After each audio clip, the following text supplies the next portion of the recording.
سورۃ النساء کی آیت نمبر 41 سے آیت نمبر 42 تک 3 آیات کریمہ آج کے درس کا حصہ ہیں۔ ان آیات کریمہ سے پہلے اللہ تبارک و تعالی نے بخل کی مذمت بیان فرمائی ہے اور ساتھ ہی ریاکاری کو بھی ناپسندیدہ ترین عمل قرار دیا ہے، اور آخر میں ارشاد فرمایا کہ ان لوگوں کو کیا ہو جاتا اگر یہ اللہ پر اور آخرت کے دن پر ایمان لے آتے اور راہ خدا میں خرچ کرتے، ان کا کیا نقصان ہوتا۔ اب یہ جو آیات کریمہ 3 ہیں، ان آیات کریمہ میں سے پہلی آیت کریمہ کا تعلق پچھلی آیات کریمہ کے ساتھ اس لحاظ سے بڑا گہرا اور مضبوط ہے کہ پچھلی آیات میں یہ بات بتائی گئی کہ ان لوگوں کو کیا ہو جاتا اگر یہ اللہ اور آخرت کے دن پر ایمان لاتے اور راہ خدا میں خرچ کرتے۔ کیوں؟ اس لیے کہ اگر یہ سب کچھ کر لیں گے تو ان کے ساتھ ظلم نہیں ہوگا، کیونکہ اللہ ظالم نہیں ہے۔ اللہ ظالم ہے؟ دیکھیے، کسی آدمی کو اس کی محنت کا صلہ نہ دیا جائے، یہ اس آدمی کے ساتھ ظلم ہے، یا کسی آدمی کو محنت کا بدلہ تو دیا جائے لیکن پورا نہ دیا جائے تو یہ بھی ظلم ہے۔ جو اجرت طے ہوئی وہ پوری نہ دی جائے، اس میں ایک ذرہ بھی گرام کم کیا جائے تو زیادتی ہے، ظلم ہے۔ یا طے کچھ ہوا اور دیا کچھ جائے، یہ بھی زیادتی ہے۔ یعنی معاملات میں طے کچھ ہوا اور دیا کچھ اور جا رہا ہے جو کہ اس سے کم تر ہے، یا اس کی ضرورت اس سے پوری نہیں ہو رہی، یا وہ اس کی ضرورت یا اس کا تقاضا نہیں ہے، ایسی صورت میں بھی کیا ہے؟ یہ کیا ہے؟ زیادتی ہے۔ یا چوتھی صورت یہ ہے کہ اس آدمی کو اس چیز پر پکڑ کر لی جائے، اس آدمی کی گرفت اس چیز پر ہو جائے جو اس نے جرم اور غلطی کی ہی نہیں، ہرجانہ ڈال دیا جائے، تاوان ڈال دیا جائے۔ یہ ساری زیادتی کی قسمیں ہیں، ظلم کی قسمیں ہیں۔ اللہ تبارک و تعالیٰ فرماتے ہیں کہ اگر تم رائے خدا میں خرچ کرتے تو ہم ظلم کرنے والے نہیں ہیں، تم نے جو دیا اس کا ہم پورا بدلہ دیں گے، یہ کم از کم ہے، اور اس سے عمدہ دیں گے یہ ہماری شان ہے، اس سے بڑھ کر دیں گے یہ ہماری رحمت ہے۔ کمی نہیں کریں گے، کمی نہیں کریں گے۔ جو تمہارے ساتھ طے ہوا وہ تو ملے گا ہی ملے گا، لیکن اس سے کہیں زیادہ بڑھ کر ملے گا جو کہ ہمارے شایان شان ہے، اور اس سے بہت عمدہ دیں گے جو کہ ہماری رحمت کا تقاضا ہے۔ اس لیے اللہ کسی کے ساتھ ذرہ برابر ظلم نہیں کرے گا۔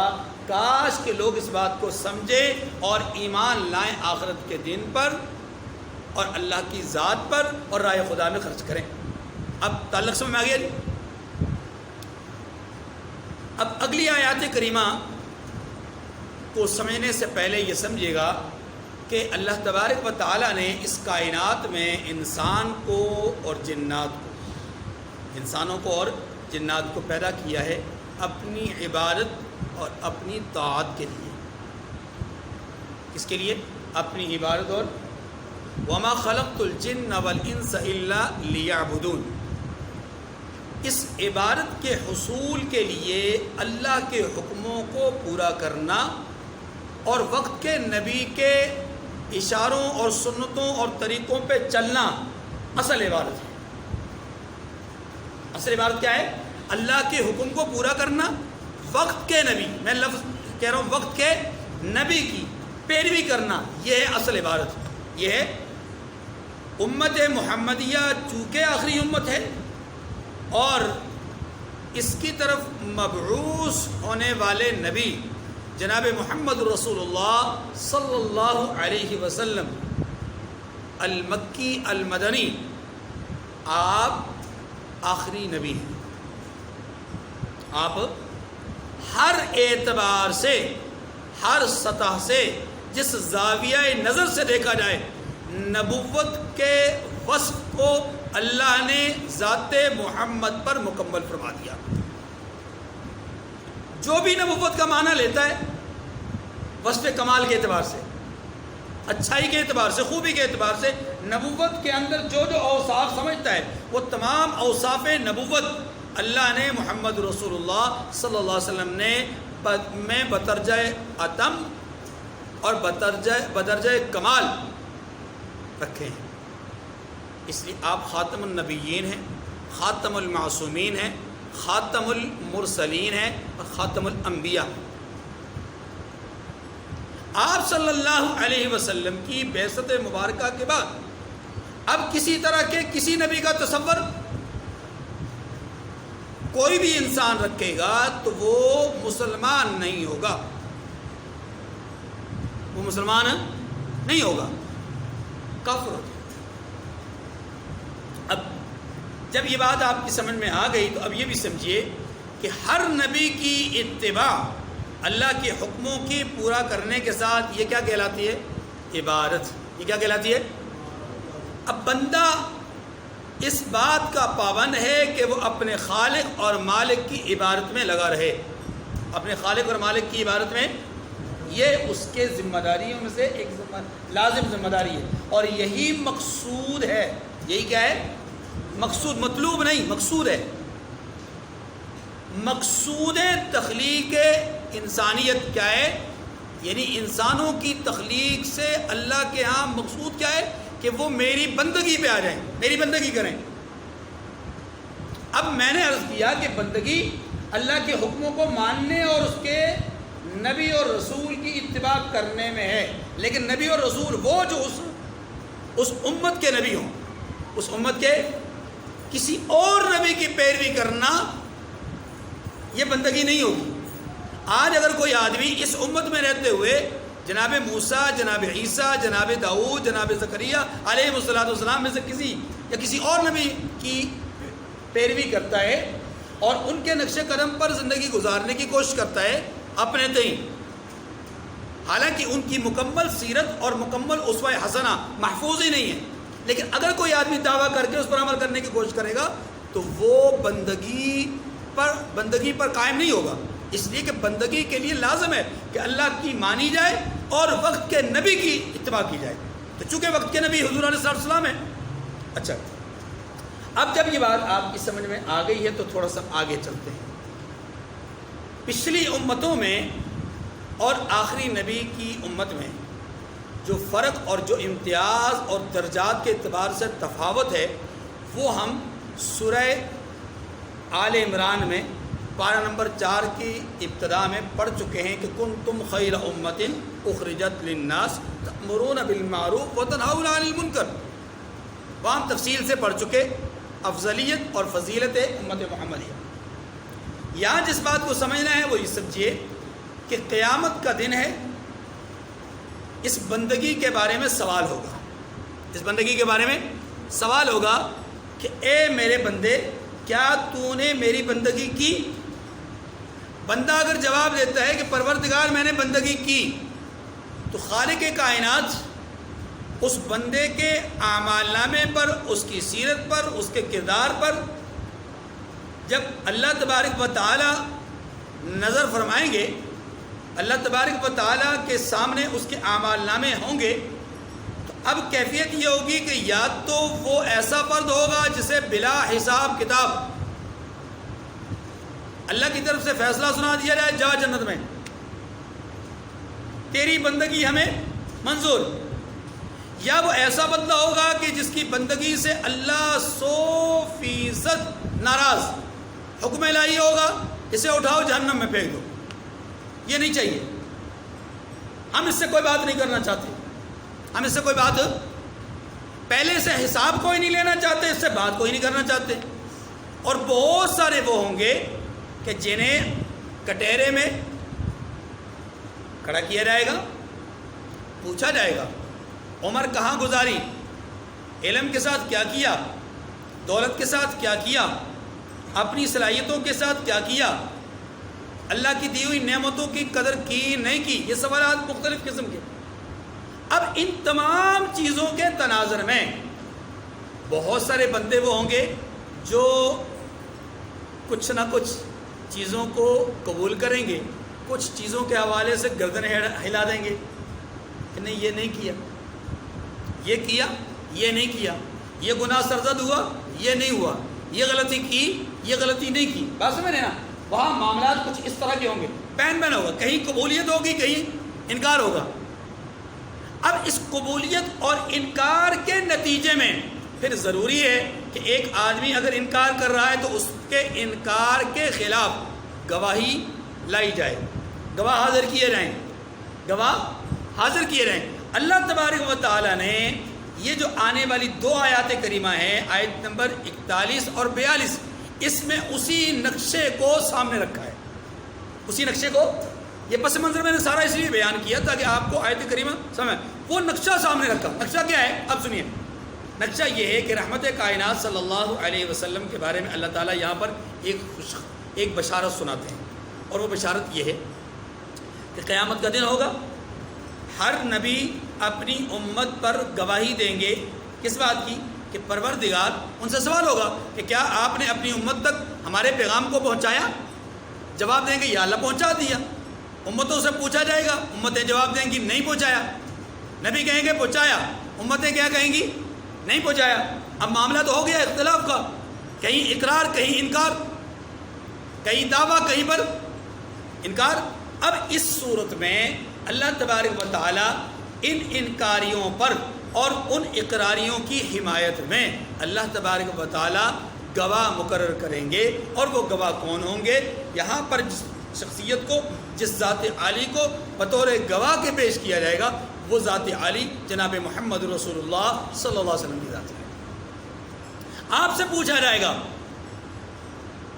کہ ہمارے حبیب آپ بتلائیے کیا ان نبیوں نے اپنی امتوں تک پیغام پہنچایا؟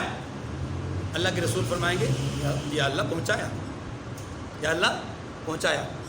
اور اس نبی کی امت سے پوچھا جائے گا کہ کیا ان لوگوں تک نبیوں نے دین پہنچایا؟ تو اس امت کے نیک لوگ جواب دیں گے یا اللہ پہنچایا. اس وقت وہاں سے سوال اٹھے گا ان امتوں کی طرف سے کہ پروردگار یہ کیا ماجرا ہے؟ یہ امت تو اس وقت تھی نہیں، یہ لوگ تو اس وقت تھے نہیں جب ہم تھے، ہماری موجودگی میں تو یہ آئے نہیں، یہ بعد کو آئے ہیں اور ہمارے بارے میں کیسے جان سکتے ہیں؟ بعد کو آئے ہیں اور ہمارے بارے میں کیسے گواہی دے سکتے ہیں؟ جواب دیا جائے گا کہ یہ گواہی نظری نہیں ہے، یہ گواہی علمی ہے.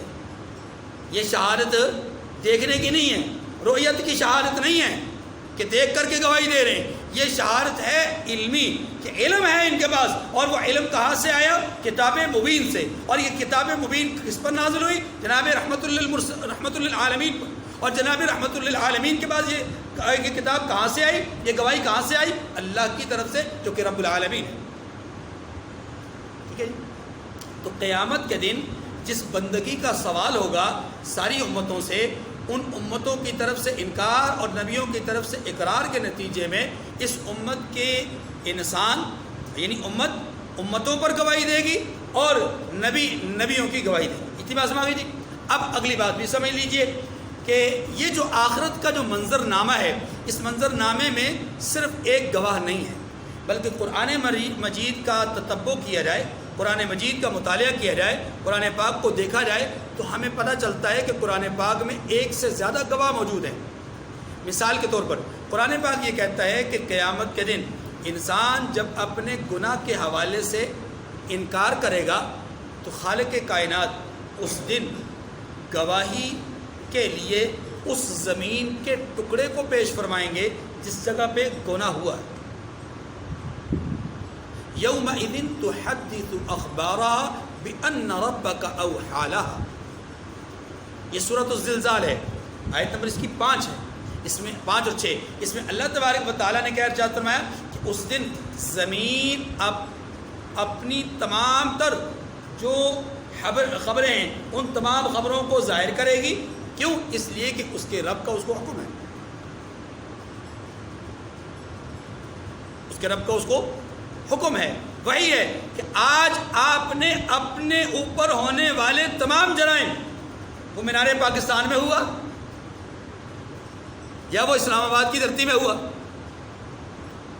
وہ رشیا میں ہو رہا ہے یا افریقہ میں، چائنا میں ہو یا برطانیہ میں، وہ حدود حرم میں ہو یا عجم کے کسی ریگزار میں یا ریگستان میں، سمجھ میں آ رہی ہے؟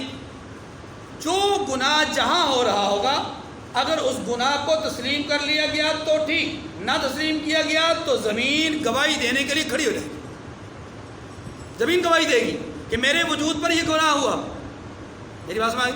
پہلی بات یعنی ایک گواہ زمین ہے، دوسرا گواہ اللہ نے قرآن پاک میں یہ بھی بیان فرمایا کہ قیامت کے دن ہم دوسرا گناہ دن کو یعنی دوسرا جو گواہ ہے وہ اس گناہ کو جس دن میں کیا گیا اس دن کو بطور گواہ کے پیش کریں گے۔ سورہ بروج میں اللہ تبارک و تعالیٰ فرماتے ہیں وَالسَّمَاءِ ذَاتِ الْبُرُوجِ وَالْيَوْمِ الْمَوْعُودِ وَشَاهِدٍ وَمَشْهُودٍ، وَشَاهِدٍ وَمَشْهُودٍ، اس سے مراد مفسرین نے بہت سارے اس کے معنی لیے ہیں۔ شاہد سے مراد جمعہ لیا ہے، مشہود سے مراد یوم عرفہ لیا ہے، اسی طریقے سے شاہد و مشہود سے مراد یہاں پر گناہ جس دن کیا جائے وہ دن مراد لیا گیا ہے۔ تو گویا جس دن گناہ کیا گیا وہ دن بھی گواہی دے گا کہ پروردگار اس نے گناہ کیا اور یہ گناہ جو ہے یہ یعنی اس دن یعنی جمعے والے دن کیا گیا، ہفتے والے دن کیا گیا، فلاں دن کیا گیا۔ تیسرے نمبر پر قرآن پاک نے کہا ہے کہ قیامت کے دن جو گواہی کا معاملہ ہوگا وہ زبان کی طرف سے ہوگا، یعنی زبان انسان کی گواہی دے گی۔ یوم تشہد علیہم السنتہم، کہ اس دن یعنی قیامت کے دن انسان پر اس کے نامہ اعمال یا اس کے گناہ یا اس کے جرائم کی گواہی کون دے گی؟ اس کی زبان دے گی۔ یوم تشہد علیہم السنتہم، اس دن گواہی ان کی زبان دے گی، اور اس بات کا تذکرہ اللہ نے سورہ نور کی آیت نمبر 24 میں کیا ہے۔ اسی طرح قرآن پاک یہ کہتا ہے سورہ یاسین میں کہ قیامت کے دن ہم زبان کو بند کر دیں گے۔ ایک جگہ تو کہا کہ زبان گواہی دے گی، دوسری جگہ کیا فرمایا جا رہا ہے کہ زبان کو بھی بند کر دیں گے۔ یعنی ایک وقت ایسا آئے گا کہ جب گواہی کی زیادہ شدت کے ساتھ اس کا اظہار کرنا مقصود ہوگا تو زبان کو قوت گویائی سے محروم کر دیا جائے گا۔ اب اعضائے جسمانیہ بولیں گے، الیوم نختم علی افواہہم وتکلمنا ایدیہم وتشہد ارجلہم بما کانوا یعملون۔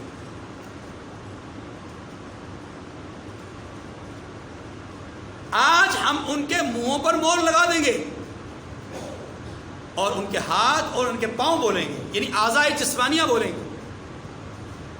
نمبر 4 پہ اگر آپ چلیں تو قرآن پاک نے اس حوالے سے یہ بھی کہا ہے کہ ہم نامہ اعمال درج کر رہے ہیں۔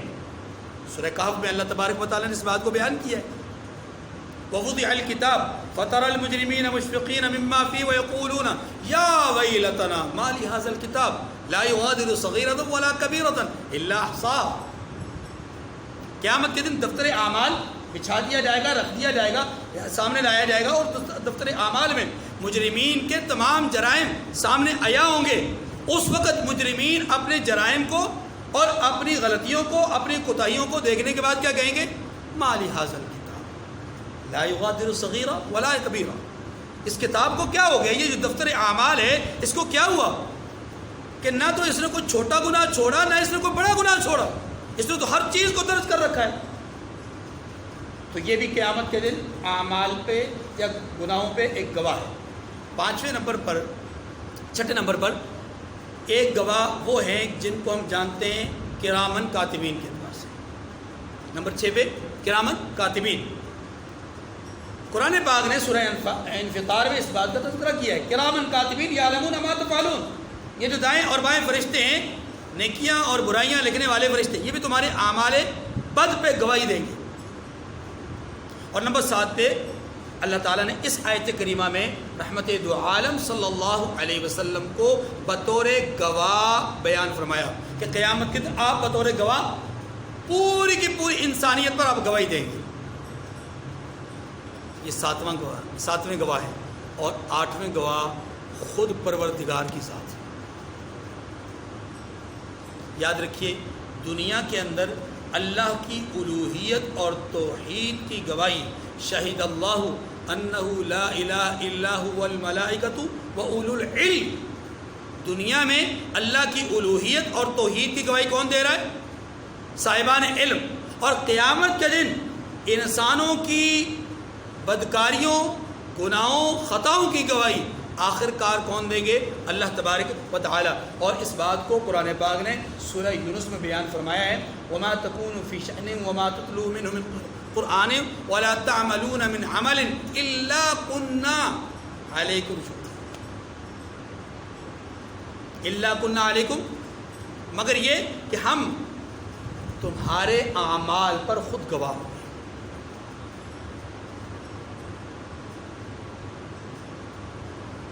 یہ 8 قسم کے گواہ ہیں جن کا تذکرہ قرآن پاک میں مختلف آیات کے اندر، مختلف صورتوں کے اندر آتا ہے کہ یہ قیامت کے دن انسانوں کے گناہوں پر مختلف حالات میں، مختلف ضرورت کے مطابق، مختلف حاجت کے مطابق جو ہے وہ گواہی دیں گے۔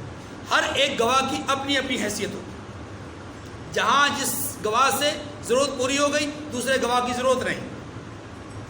لیکن اگر انسان مسلسل انکار کرتا جائے، پہلے زمین گواہی دے گی، زمین کی گواہی ناکافی ہوئی تو وقت گواہی دے گا، یعنی دن گواہی دے گا، وہ بھی ناکافی ہوئی، انسان کی زبان بولے گی، اس سے بھی ناکافی ہوا معاملہ، اگر پھر انسان کے اعضاء بولیں گے، انسان کے اعضاء بھی اگر معاملات نہ ہوئے تو پھر کرامن کاتبین بولیں گے، پھر دفتر اعمال کو پیش کیا جائے گا، پھر رحمت دو عالم صلی اللہ علیہ وسلم گواہی دیں گے، پھر اللہ تبارک و تعالیٰ خود فرمائیں گے کہ اے بندے کس کس چیز کا انکار کرے گا؟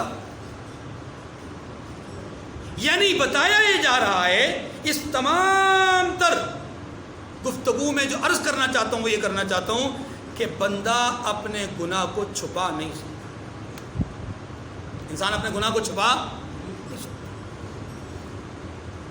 انسان بہت کوشش کرے لیکن وہ اپنے گناہ پہ پردہ نہیں ڈال سکتا، اس کے گناہ پہ پردہ ڈالنے والی ذات صرف اللہ کی، بس یہ اللہ کا سہارا لے لے، اللہ کی طرف انابت کر لے، رجوع کر لے اور اپنے کیے ہوئے پر ندامت کا اظہار کر لے، توبہ طائب شرمندگی کا اظہار کر لے، تو اللہ تبارک و تعالیٰ اس کے عیوب، اس کے گناہوں پر پردہ ڈالیں گے، ورنہ یوم تبلی السرائر، اس دن تو سارے راز ظاہر کیے جائیں گے۔ فَمَن يَعْمَلْ مِثْقَالَ ذَرَّةٍ خَيْرًا يَرَهُ وَمَن يَعْمَلْ مِثْقَالَ ذَرَّةٍ شَرًّا يَرَهُ، اس دن ذرہ خیر کا ہوگا وہ بھی دیکھے گا، ذرہ شر کا ہوگا وہ بھی دیکھے گا۔ کہا گیا ہے کہ لا يغادر صغیرہ ولا کبیرہ، نہ اس نے چھوٹے گناہ چھوڑے نہ اس نے بڑے گناہ چھوڑے، یعنی اللہ کے ہاں کوئی چیز کسی انسان کی مخفی نہیں ہے۔ یومئذ تعرضون لا تخفی منکم خافیہ، سنو تمہارے اعمال میں سے کوئی عمل چھپا ہوا، دیکھیے ان اللہ لا یظلم مثقال ذرہ، اللہ پاک ذرہ برابر بھی کسی کی حق تلفی نہیں کرتے۔ وَإِن تَكُ ذرہ کس کو کہتے ہیں آپ جانتے ہیں؟ ذرہ اصل میں عربی میں کہتے ہیں وہ چھوٹی سی براؤن کلر کی جو چیونٹی ہوتی ہے نا، وہ چھوٹی سی ایسے وہ چلتی ہوئی، بڑی غور سے دیکھیں تو پھر محسوس ہوتا ہے کہ یہ چیونٹی چل رہی ہے، اور وہ بھی جو چل رہی ہے اس میں اور زمین میں کوئی فرق نظر نہیں آتا۔ نہیں، کیڑی بڑی ہوتی ہے، کیڑی بڑی ہوتی ہے، کیڑی کا سمجھ لیں کہ وہ چوتھائی حصہ ہوتا ہے، بہت چھوٹی چھوٹی۔ میں آگے آ رہا ہوں، میں عربی میں ذرہ اصل میں اس کیڑی کو، اس چیونٹی کو کہتے ہیں جو میں نے عرض کیا۔ نمبر 2، ذرہ کے مفہوم کو تھوڑا سا بڑھاتے ہوئے علماء نے اس کا معنی یہ لیا ہے کہ دنیا کی سب سے چھوٹی چیز کو ذرہ کہتے ہیں، ٹھیک ہے جی؟ اب اس چھوٹی چیز کو ہم کیسے محسوس کر سکتے ہیں؟ چھوٹی چیز کو محسوس کیسے کیا جا سکتا ہے؟ تو اس کو محسوس کرنے کے لیے مختلف چیزیں ہیں، مثلا ریت کے اندر موجود جو ہلکی ہلکی چھوٹی چھوٹی چمکدار چیزیں ہوتی ہیں ان کو ذرہ کہتے ہیں، یا اسی طریقے سے رات کو آپ روڈ پہ جا رہے ہیں گاڑی میں بیٹھ کر کے، وہ جو آپ کی لائٹ کے سامنے مختلف چیزیں اڑتی ہوئی آپ کی لائٹ کے دوران نظر آ رہی ہیں، وہ ساری ذرات ہیں۔ آپ دن کو اپنے گھر کے روشن دان میں سے دیکھتے ہیں کہ اندر جو ہے وہ روشنی آ رہی ہے، اس روشنی کے اندر جو چھوٹی چھوٹی چیزیں چمک رہی ہیں اور اڑ رہی ہیں، وہ ساری کی ساری ذرات ہیں، نہ انہیں آپ پکڑ سکتے ہیں، اگر وہ لائٹ ختم کر دیں نہ انہیں آپ دیکھ سکتے ہیں۔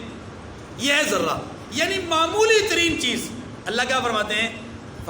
ان اللہ لا یظلم مثقال ذرہ، اللہ ذرہ برابر بھی کسی کی حق تلفی نہیں کریں گے۔ اس دنیا میں جتنا مرضی عادل آدمی ہو، جتنا مرضی منصف ہو، کہیں نہ کہیں کوئی نہ کوئی کمی ہونے کا 100% امکان موجود ہے، لیکن اللہ کی ذات سے کسی کی حق تلفی کا امکان موجود ہے۔